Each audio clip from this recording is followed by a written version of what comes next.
Hi guys, be the bull welcomes you again. तो आज हम बात करने वाले हैं बजाज होल्डिंग के पावर की। सो बिफोर दैट जस्ट एक रिक्वेस्ट है कि please do like share subscribe my channel to you your family. Bell button को हिट कर दीजिए ताकि मेरी वीडियोस की रेगुलर नोटिफिकेशन आपको मिलती रहे। और इसी प्रकार की कोई इन्फॉर्मेटिव नॉलेजेबल वीडियोस कोई आपके फ्रेंड सर्कल में भी देखना चाहते हो तो प्लीज़ मेरी चैनल को रिकमेंडेशन दीजिए।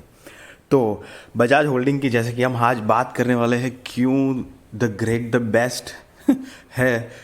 तो दोस्तों मैं बताना चाहूँगा कि बजाज होल्डिंग एक सारी की सारी बजाज होल्डिंग है, बजाज फाइनेंस है, बजाज फिनसर्व है, तीनों फाइनेंस सेक्टर को ही बिलोंग करती है।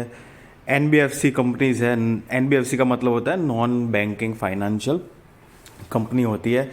उसमें जो बजाज फिनसर्व का काम है वो इंश्योरेंस के लगता हुआ है, थोड़ा सा अलग हटके है। हालांकि तीनों लार्ज कैप कंपनीज है, मार्केट में लीडर है, दबदबा बना के रखा हुआ है। एक एग्जाम्पल के थ्रू मैं ना आपको समझाना चाहूँगा कि एक समझ लो फाइनेंस सेक्टर को ये तीन कंपनी ने कैसे कैप्चर किया है ना, उसका एक छोटा सा एग्जाम्पल लेते हैं। समझ लो कि मैं कॉन्ट्रैक्टर हूँ, तो मैंने एक कंपनी खोल दी कि भाई वो कंपनी में सीमेंट, ईंट, रेती, सलिया ये सब मिलेगा। एक मैंने कंपनी खोल दी जिसमें पेंट, थोड़ा मोटा ऐसा चीज़ें मिलेगी। और दूसरी मैंने ऐसी खोल दी कि भाई सैनिटरी लेवल और वॉशिंग मशीन खोल दिया। अब जिसको जो भी ज़रूर हो घूम फिर के आना हमारे ही पास है।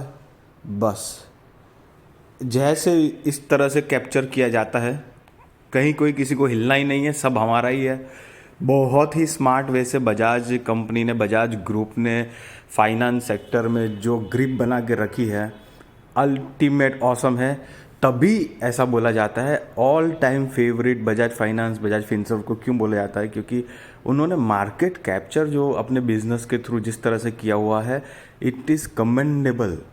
उसको देख के ही बाकी दूसरी जो फाइनेंस कंपनी है, कहीं ना कॉन्सेप्चुअलाइज अगर देखेंगे तो वो जिस कॉन्सेप्ट के साथ काम करते हैं, वो कॉन्सेप्ट और उनका ट्रेंड जो है वो दूसरी कंपनीज कहीं ना कहीं उनसे इन्फ्लुएंस होके ही ये ट्रेंड उन्होंने भी पकड़ा हुआ है।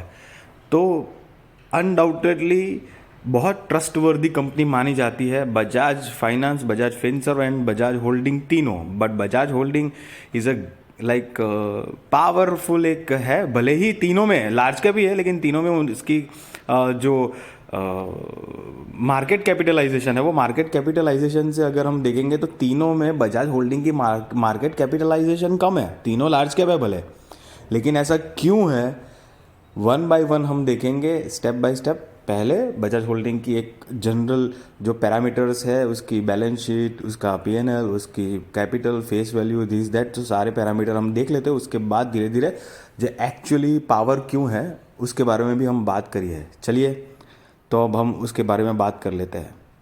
तो ये है बजाज होल्डिंग्स।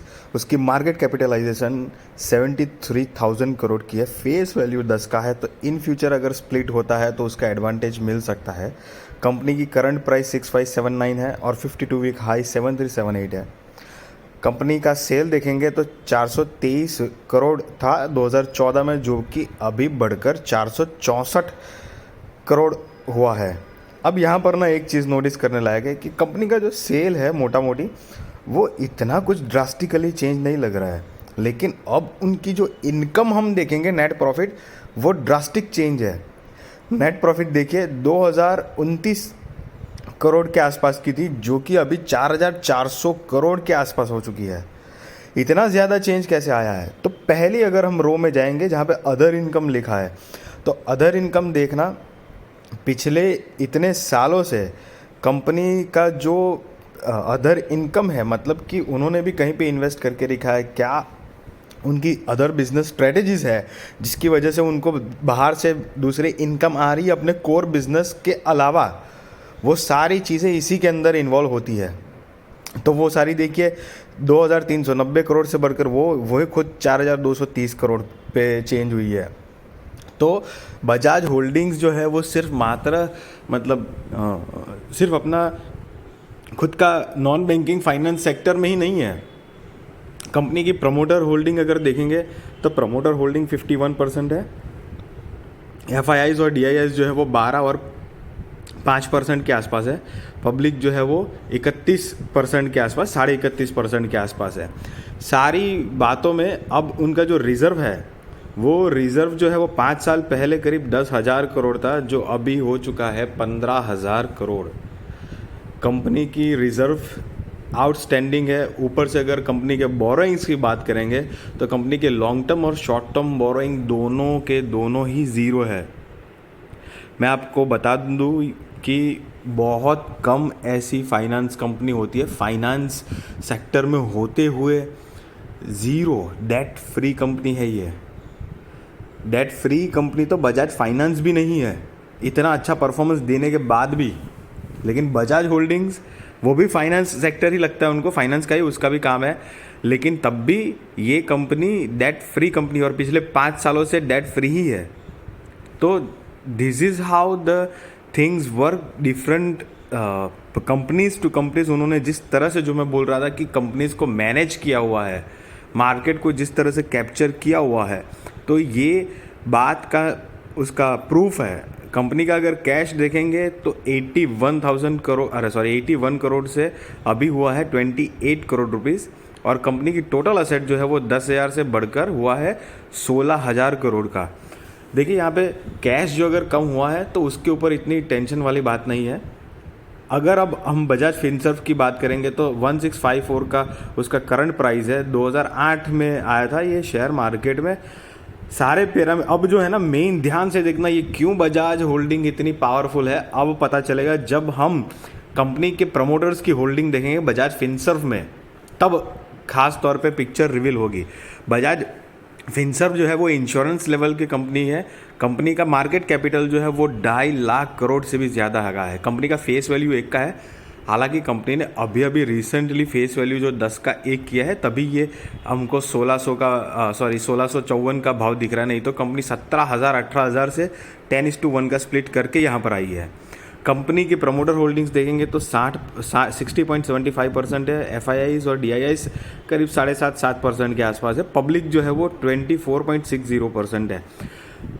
गाइस मैं बताऊं आपको कि ये प्रमोटर्स जो सितंबर 2022 में है, 60.75% जो है उसको प्लीज़ नोटिस करें, क्योंकि इसके आगे की जो स्लाइड है हमारी, उसके अंदर प्रमोटर्स की होल्डिंग में डिटेल्स आएंगी जिसमें किसका क्या होल्डिंग सेक्टर है। अब यहाँ पर हम देखेंगे बजाज होल्डिंग एंड इन्वेस्टमेंट की 39.12%, 60.75% की टोटल प्रमोटर होल्डिंग में से करीब 39% की होल्डिंग तो सिर्फ Bajaj holdings and investment limited company की है। आप समझ रहे हो आप? मतलब एक तरीके से लार्जर लेवल की जो प्रमोटर है वो बजाज होल्डिंग ही है। बजाज फिनसर्व में भी एक दूसरे की इंटरकनेक्शन लिंक जो है कंपनी की, वो देखिए। अब बजाज फाइनेंस के बारे में बात करेंगे। बजाज फाइनेंस इतना धाकड़ शेयर, मतलब महा मल्टीबैगर शेयर बना हुआ है। लाइक ऑसम रिटर्न दिया है। 1996 से ये काम कर रही है कंपनी, शायद उससे भी पुरानी है। अभी का प्राइस 6,700 के आसपास है शेयर की प्राइस। 4,11,000 करोड़ की कंपनी है। फेस वैल्यू 2 का है। स्प्लिट का भी एडवांटेज अभी भी और बचा हुआ है। कंपनी का अभी तक का ऑल टाइम हाई था 8,045 रुपये। करंट प्राइस है 6,792 रुपये। इसमें भी आप प्रमोटर की होल्डिंग देखेंगे तो सितंबर 2022 की 55.86% है। एफआईआईएस 20% के आसपास है। डीआईआईएस जो है वो 12% के आसपास है। गवर्नमेंट ना के बराबर है। पब्लिक जो है वो 11.25% के आसपास है। यहाँ पर भी प्रमोटर जो 55.86% है उसको ध्यान से प्लीज़ नोट करना, क्योंकि इसके अंदर भी अब जब हम प्रमोटर्स की होल्डिंग को मतलब डिटेल में करेंगे तो इसके अंदर बजाज फिनसर्व की होल्डिंग देखिए भैया, 55.86 में से 52.5% तो बजाज फिनसर्व होल्डिंग करता है। आप कनेक्शन देखिए, बजाज होल्डिंग 39% उसकी इन्वेस्टमेंट बजाज फिनसर्व में है। मतलब मेजॉरिटी स्टेक जो है वो बजाज फिनसर्व का कौन होल्ड करता है? बजाज होल्डिंग्स। बजाज फिनसर्व की मेजॉरिटी स्टेक कौन होल्ड करता है? बजाज होल्डिंग्स। और बजाज फाइनेंस की मेजॉरिटी स्टेक कौन होल्ड कर रहा है? बजाज फिनसर्व। मेजॉरिटी कहाँ, यहाँ तो तकरीबन सारी है। तो अल्टीमेटली विनर कौन है? अल्टीमेटली होल्डिंग का जो बाप है वो बजाज होल्डिंग है। भले ही मार्केट कैपिटलाइजेशन आपने देखी हो, वो 70-80 हज़ार की करोड़ की कंपनी है बजाज होल्डिंग्स। बजाज फाइनेंस कुछ 2-2.5 लाख करोड़ की, और ये 4 लाख करोड़ की कंपनी है। लेकिन उसके बावजूद होल्डिंग्स देखिए कंपनी की, ये जो अदर इनकम दूसरी जो सोर्सेज है, ये क्यों इतना साउंड और स्ट्रॉन्ग है? इसकी वजह से स्ट्रॉन्ग है। ये आपको एग्जांपल के थ्रू समझाऊं तो यही वही बात हो गई कि कोई बिल्डर है जिसके अंदर मैं तो 2-5% का ही पार्टनर हूँ, लेकिन कंपनी का 100 करोड़ का जो प्रोजेक्ट था वो 1000 करोड़ में चेंज हो गया है। तो मैंने जो अगर मानो कि 1 करोड़ रुपया लगाया तो वो अपने आप 10 करोड़ हो गया है। तो मेरी कैपिटलाइजेशन वैल्यू तो सिर्फ 70,000 करोड़ ही, मेरी कैपिटलाइजेशन तो सिर्फ 1 करोड़ रुपया ही दिखेगी, लेकिन वो चेंज हो रही है 10 करोड़ के अंदर, क्योंकि बजाज फाइनेंस वर्क कर रहा है।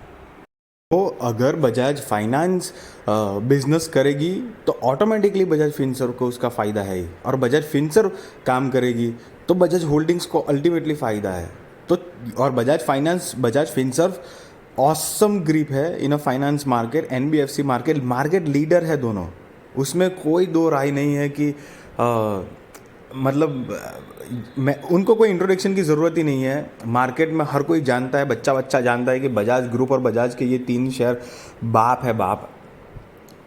गाइज, ये मैं बाय और सेल रिकमेंडेशन नहीं दे रहा हूँ कि भाई कल को जाके आप बजाज फाइनेंस या फिनसर्व क्या होल्डिंग का कोई शेयर खरीद लो। आप अपने हिसाब से रिसर्च करिएगा। ये आपका एक कॉन्फिडेंस बूस्ट कर रहा हूँ मैं, आपकी नॉलेज इन्फॉर्मेशन बढ़ा रहा हूँ, ताकि अगर आप बजाज होल्डिंग में भी अगर इन्वेस्ट करना चाहे तो उसकी वैल्यू वज़न क्या है ये आप ध्यान में रखिएगा।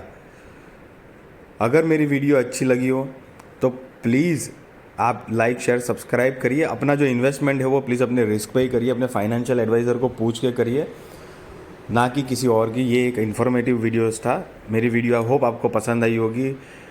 इसी तरह की वीडियो देखना चाहते तो प्लीज़ मुझे कमेंट बॉक्स में लिख दीजिए। Thank you.